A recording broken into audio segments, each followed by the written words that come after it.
hear it from Maia Floresta.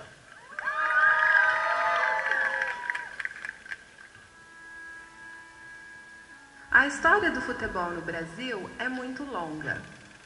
Era uma vez, na cidade de Fortaleza, um menino que cresceu no meio da pobreza. Ele era apaixonado pelo futebol e jogava todos os dias com os amigos. Todos usavam bolas feitas do lixo que encontravam nas ruas. Através do futebol surgiu uma comunidade.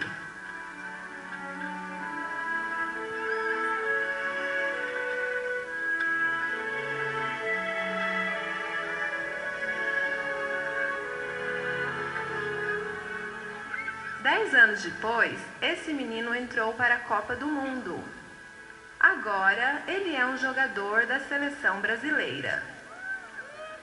O menino vai ter uma oportunidade de fazer um gol num jogo da Copa do Mundo.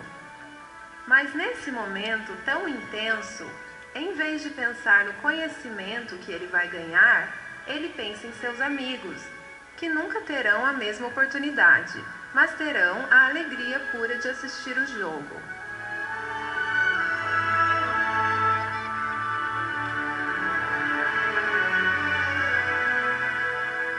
As melhores conquistas começam com pequenos sonhos. Eu quero...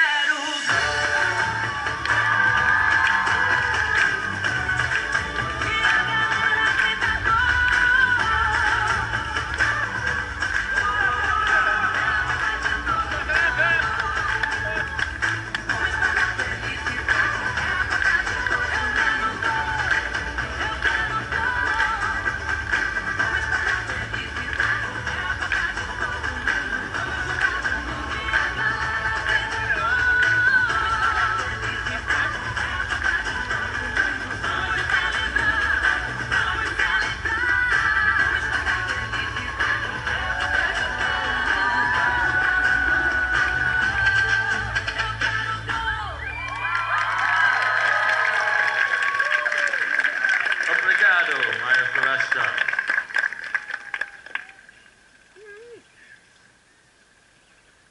Yokoso Moinoike.